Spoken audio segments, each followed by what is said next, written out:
Hi viewers, Purple Celery here. Hope everyone's having a great year so far and surviving the lack of Doctor Who in 2019.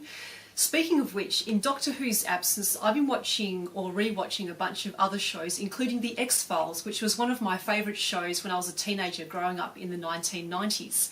And since I've been re-watching The X-Files, one thing has struck me, just how similar in many ways the character of Fox Mulder is to the character of the Doctor. So I thought that I'd do a video about this, and so without further ado, let's get into it. Number 1. He puts his companion in danger, and by companion in this case I obviously mean Special Agent Dana Scully. Now obviously as an FBI agent, Scully's life would have been more dangerous than the normal person's life anyway, but her involvement with Fox Mulder and the X-Files takes it to a whole other level. Scully is frequently taken hostage, threatened by monsters. She's been abducted, supposedly by aliens. It's quite similar to the character of the Doctor in Doctor who often places his companions in dangerous situations. And the 12th Doctor, played by Peter Capaldi, was quite an extreme example of this. There were episodes in season 8 with respect to Clara, such as Into the Dalek, where he'd put her in quite dangerous situations, and like Mulder, he'd often go off and leave her to deal with things on her own, or somehow they'd get separated and she'd have to sort of like fend for herself. I will say this for Jodie Whittaker's Doctor, at least she gave her companions the heads up that she couldn't guarantee their safety before she took them travelling with her permanently. Number 2. Mulder has changed his companion's life, often permanently.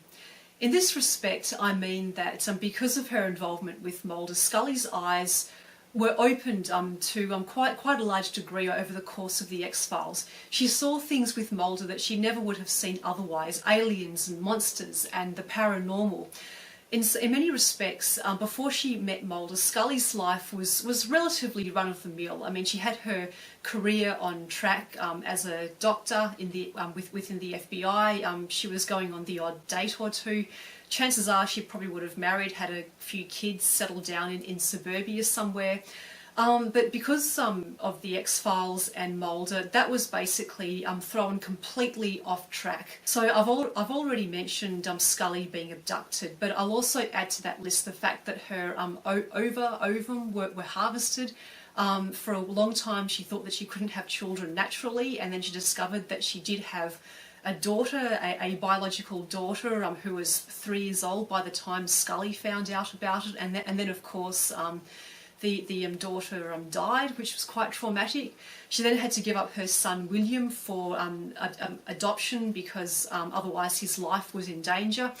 Also, quite tragically, her sister Melissa was killed, and that would never have happened had not Mulder entered Scully's life.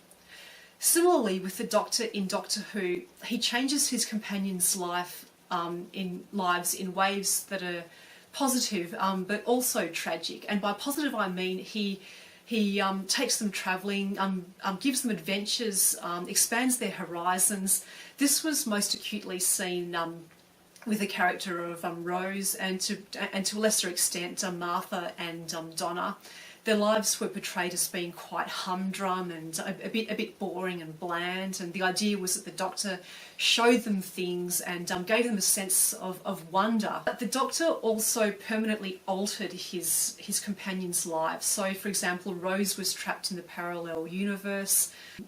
Amy and Rory were zapped back to 1930s Manhattan.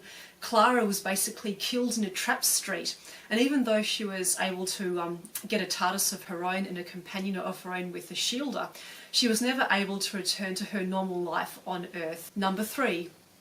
Mulder had a problem with authority. How many times in the X-Files did we hear Assistant Director Skinner or later on Assistant Director Kirsch give him a direct order? Normally that order was to basically stop investigating an X-File. And how many times did we see Mulder obey that order? Exactly 0, I think. Feel free to correct me if I'm wrong, but I'm pretty sure that was 0. There were many episodes where we saw Mulder go off on his own bat to investigate or to break into a secret room or bunker or facility, dragging Scully along for the ride, of course. he basically displayed a screw you attitude towards people in command.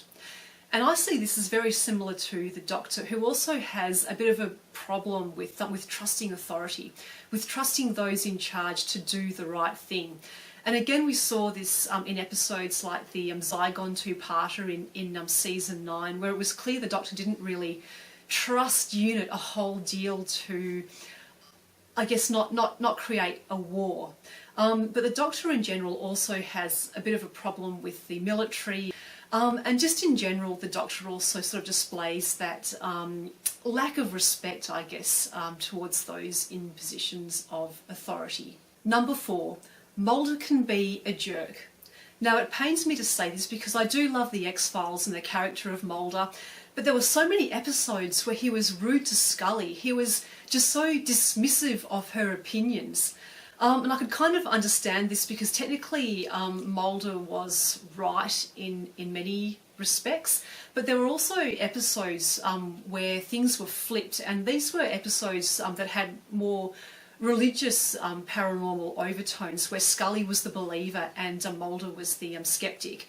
And even in those episodes, Mulder would just dismiss Scully's views and opinions. He would also do things like nag her and guilt trip her into exploring certain X-Files where she didn't particularly want to. Similarly, the Doctor has also been insulting towards his companions. And again, I keep on coming back to the 12th Doctor and Clara, but this was very acute in season 8, where the Doctor would basically make veiled insults to her, like, "Oh, you look nice, have you had a wash lately?" Similarly, the 10th Doctor was also quite insensitive towards Martha's feelings. It was blatantly clear that Martha had a crush on him, but he kind of kept on mentioning Rose and just being quite insensitive towards her. And I just felt in many respects that, like, Mulder didn't fully appreciate Scully often. The Doctor, especially the 10th Doctor, didn't always appreciate what his companions brought to the table. Number 5, Mulder needs his companion. So despite everything that I said under point 4, it's clear that Mulder and the Doctor both need their companions. And when they're apart from their companions, they tend to make bad decisions. So, for example, during the Scully being abducted arc, when Mulder was by himself for 1 or 2 episodes, he wasn't making great decisions. For example, it was implied that he slept with that vampire lady.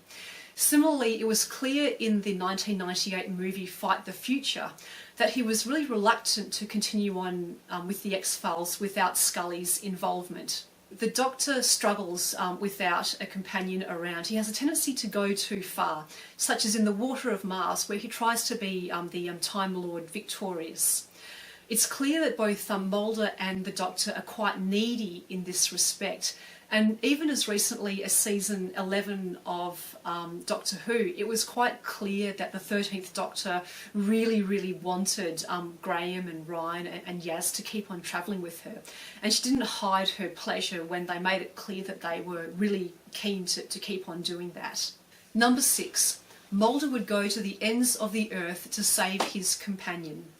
So many times in the X-Files we saw Mulder having to choose between pursuing the truth or uncovering the truth and saving Scully's life. And it was safe to say that he pretty much always chose to save Scully's life. We saw him go to extreme lengths to protect her well-being. For example, in the Fight the Future movie, he even went to Antarctica, broke into this underground secret bunker and basically hacked away at this pod thing to basically get her out and to save her life.